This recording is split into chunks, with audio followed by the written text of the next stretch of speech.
the Not Too Young to Run Act came on board in Nigeria, it was greeted with a lot of hope and enthusiasm. It was seen as an act that will increase youth's participation and representation, especially into elective positions. Yes, more representation for the young ones in the political arena was part of the reasons why the act became necessary. However, as the 2023 general electioneering process is ongoing with the sales of nomination forms in almost all the political parties, what is the hope of youths who may want to occupy elective position but without the financial wherewithal to afford the high cost of nomination forms? Should nomination forms be made free for youths across all political parties? How can we inject the young generation or the younger generation into Nigerian politics this time around? Well, our guests on today's episode of Nigeria Today shall be providing answers to these and other questions as we discuss the cost of nomination forms and youth participation in politics. I am Lydia Ochi. Thank you for joining us.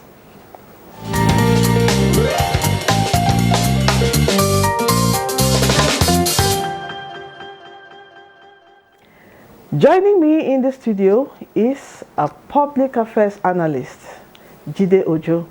Thank you for joining us once again and welcome to the program. It's a pleasure. Good evening, Nigerians. Thanks for having me, Lydia. Also joining me in the studio is a former president, National Association of Nigerian Students, NANS president, and House of Representative hopeful, Tijani Kabiru. Thank you for coming to the program. Good evening, Nigerians, and thank you very much, Lydia. Okay, now let me go straight to my questions. Jide, as Nigeria prepares for the 2023 general election, how affordable are the different nomination forms in different political parties, especially for the youths of Nigeria? Thank you. How affordable is relative, in the sense that, yes, there are millions. The one I'm more accustomed to is that of PDP, whose nomination for presidential candidate is presidential aspirant, I mean to say, is a total of 40 million. That's 35 million for nomination form and 5 million for the expression of interest. And the governorship is 1 million for expression of interest and 20 million for nomination forms. However, as you go down the line, it also reduces. The bottom line is the justification many of these political parties are giving is that there's nothing free in Freetown, and they actually do need money to run the primaries, and even to manage the party after the primaries. Unfortunately, members don't pay dues, which should have been a veritable means of sustaining the political parties after the elections. Okay. As you know, our elections calendar runs every 4 years, except there are by-elections or court-ordered rerun elections and all of that. So in all that intervening period, many of the political parties feel that it is seasons like this that they can actually invest a lot of resources to be able to run the bureaucracy of the party after the primaries and the general elections are over. However, again, it is relative to the extent that if you look at the purchasing power of our naira today, it's gradually becoming a tissue paper like Zimbabwean dollar. Because when you look at the purchasing power, it's very weak. Things we used to buy for 5,000 is now costing around 15,000, 20,000. So the value of money has depreciated. For that, I mean, the other time I learned one of the PDP leaders was saying, okay, how much is 35 or 40 million naira in dollar? It's like is it up to $1,000 or $1,500?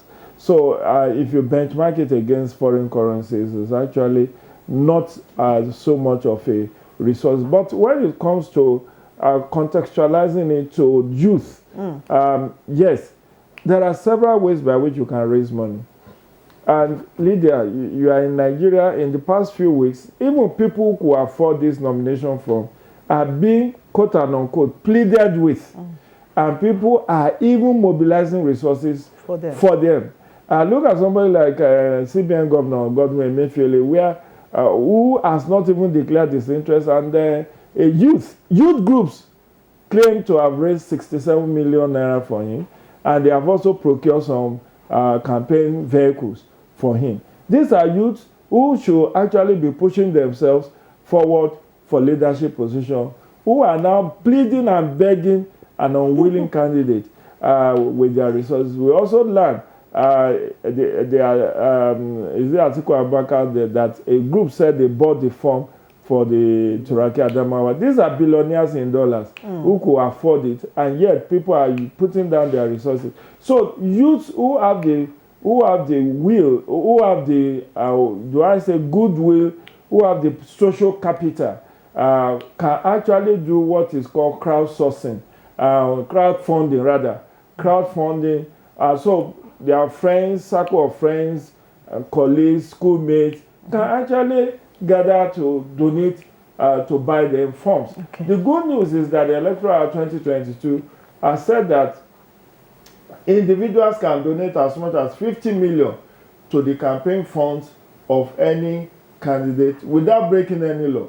So 50 million, if you have a rich friend who believes in you, can actually donate that to say, go and procure your nomination form with this. Okay. So those are the measures. And I learned APC, I read somewhere that APC has thrown its nomination form for women.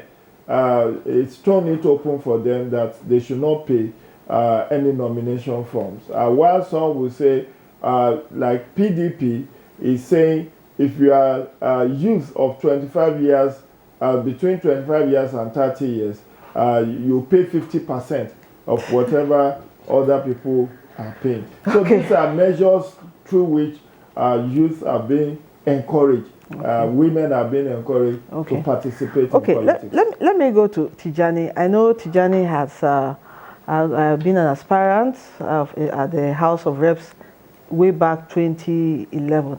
Now, and I know you are a House of Rep hopeful. Now, what has been your experience, that is trying to get a nomination form from your party? How far? Tell us. Good evening, ma'am. Thank you very much for this question. Okay. And when you ask this question, it's very, very mind-boggling. Mind-boggling in the sense that it falls in two phases. One, you must have a godfather. Two, if you don't have that, you must be able to have the wherewithal to have the populace behind you. Where things go normal, if you have the masses, you don't need any godfather. But where you have an abnormal situation is where you need a godfather. Even when you are not popular, you can obtain your tickets. And the other third angle is that when you have all these things, you must definitely need to have money. If you don't have money, you are managed in politics. Okay. You are managed in having the tickets. But you see, our young people these days, they go extra miles to do whatever they can. Because they look at politics as when you clamp it, you have break the equilibrium of poverty. You have break the chain of stagnation. That is, you have come of age and you are progressing. But you see in Africa where we are today, it's a place whereby the recruiting system, the leadership sourcing of our great African nation is very, very bad. Our mates in Europe, when you go to Europe, most of the political parties source leadership from student movements. Even in some African countries, like here in Sierra Leone, in Ghana, in West Africa, the former or the immediate or the current Secretary General of ECOWAS was one time president of a student union movement in his own country before they brought him here to represent them at ECOWAS. He was there in ECOWAS until he became the boss, overall boss, in charge of ECOWAS. You see, these are sourcing from leadership from the student movements. But you see, when you come to Nigeria, where they source from loyalty. Even if it's an Agbagboro boy, doesn't go to school, but is very, very loyal to a godfather and has money, they will prefer to bring in that person who does not know his left from his right. And when he goes there, the result is poor. He can't articulate, he can't propose that forward, he can't argue argument for good of his people. The only way he stands to get his results is when, if there's anything available to share, he share and takes his own.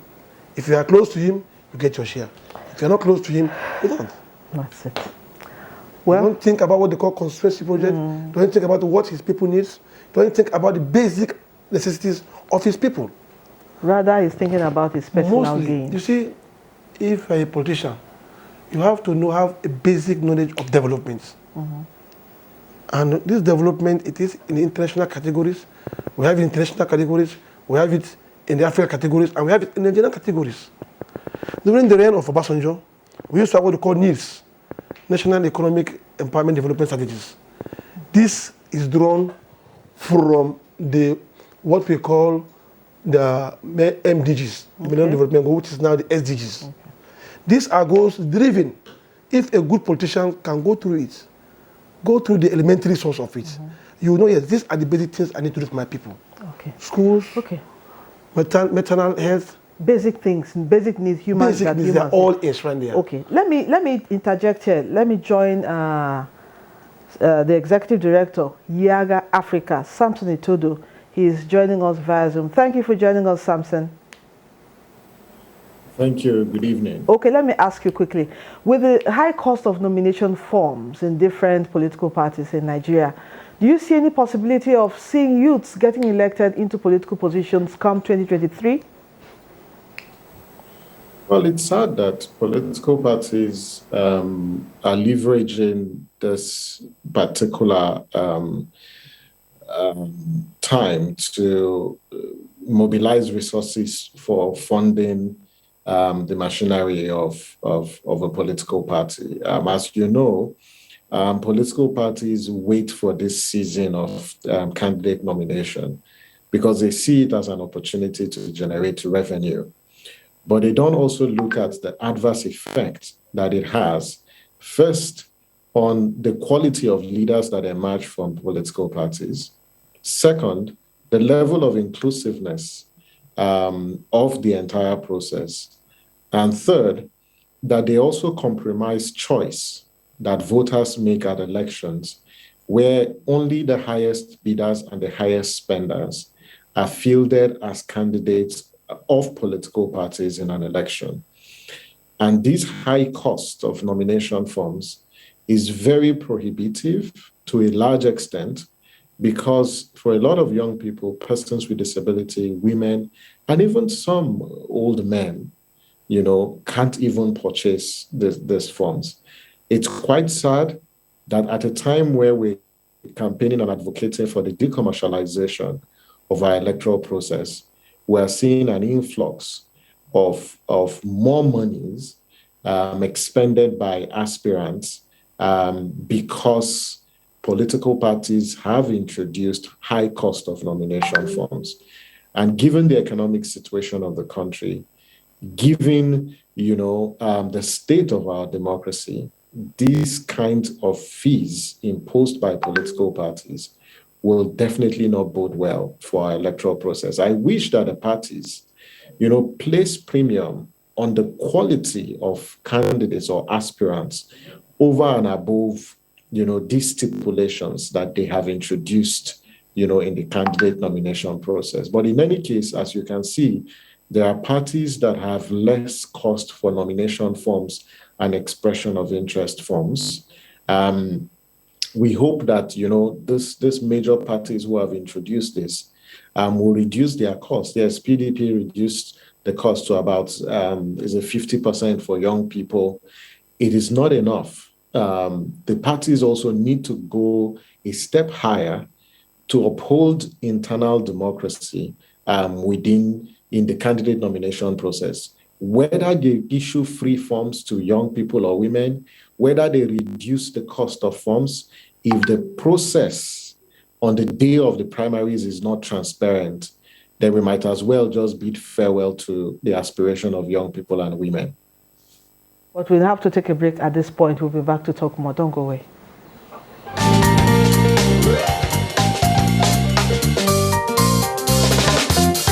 It's actually a big challenge, especially for the youth and for us youth. It's very, very difficult. In a way, it is like encouraging us to go into vices that are not necessary. Because I believe that if it is something that we are looking at my personality, we are looking at my ability, and then somebody somewhere there will now feel that, oh, I needed to, I have to pay a very high price for me to actually serve my people. It becomes a big challenge. So, and then it's not meant for the money back. For me, it is very, very exorbitant, because if you pay such amount of money, which means if you are voted into power, the first thing you will like to do is to recover your money, and that should be at the expense of the masses that voted you in. Then for the youth who want to encourage, why do you expect them to get money to obtain the funds? For us to have a very good democratic system and the involvement of everybody, including the youth, the nomination funds should be minimized. If they can come down a little bit, so that these youths, that they have something to offer to bring change. What we need is change. And when you are not corrupt, you can bring the change. As of today, a lot of us are disinterested in the political situation in the country.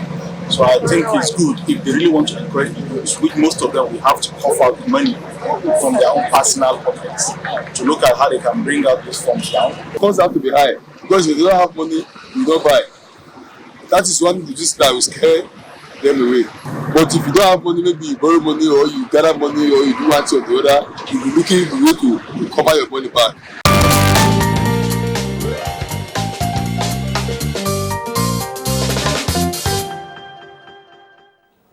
Yes, you've listened to the views of Nigerians on this issue. Now, our guests are still here. Let me go to Jide once more.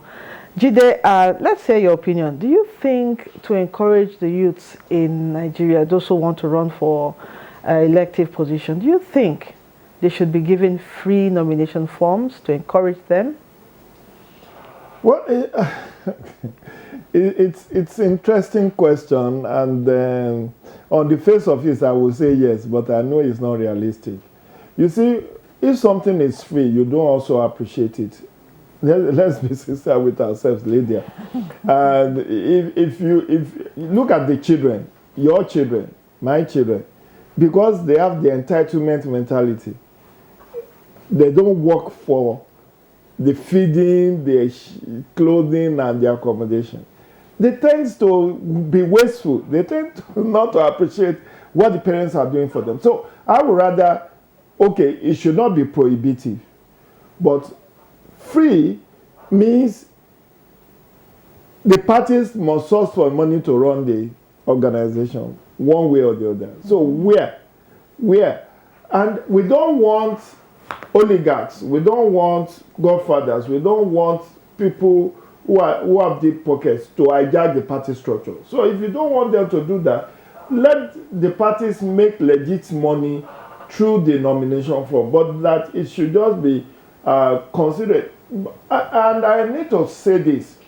I recall Pa Odige Oyegun in 2014, when APC charged 27.5 million naira as the presidential nomination for fee.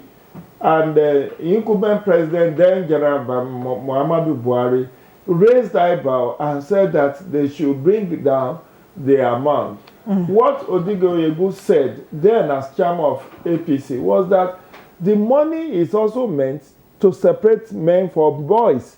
That they want only serious contenders, not people. Because, you see, if you make it, and that's the side effect of making it free. If you make it free, unserious aspirants will come and crowd up the whole space. It's true. Imagine having 100 presidential aspirants. How do you manage that?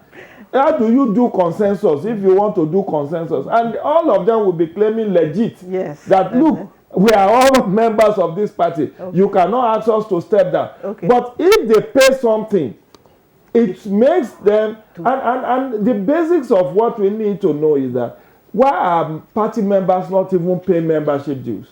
That's Why are they another not thing. paying levies? That's another thing. Because if they do pay, the argument will now be sweeter to make that look, you can actually make the nominations form very cheap Cheaper. and affordable. Okay, Tijani, let me ask you, if you are elected as a House of Rep member, what are the things you may want to do differently from what is obtainable now in the House of Reps to justify the need for more young people to be injected into politics? Briefly now. Thank you. So many things. One, you see, if you are representing the people, you must definitely have a feedback mechanism.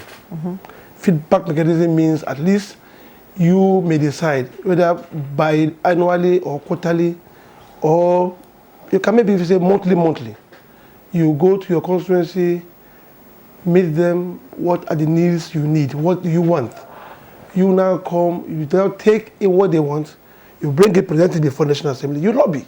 You make sure that all those things are passed and they became laws, and definitely to be implemented. And thirdly, again, if you want to do something for your people, you can also go into the development plans of your country. Because I definitely know Nigeria has the development plans. Okay. Whether it's silenced, or it's not talking, or it's not working, or not it's working, we have a development plan. If you don't have a development plan in Nigeria, we have the international development plan, African development plans. They are there, that you can go through it and look for what benefits your people. Okay, now, Samson, one final question. There is still apathy among youths that their votes may not count. What is your advice to church youths on the fact that with the new Electoral Act, it will be very difficult for anyone to rig election this time around? Quickly. Well, there are several reforms in the electoral law that will enhances the integrity of the electoral process, like electronic transmission, electronic accreditation of voters, the powers of INEC to review results declared under duress or fake results. So this current law will boost the confidence of young people and voters in general in the electoral process. And I want to urge Nigerians that there was a time in this country where elections will be going on, people will still be on the queue, and results are declared and winners are returned.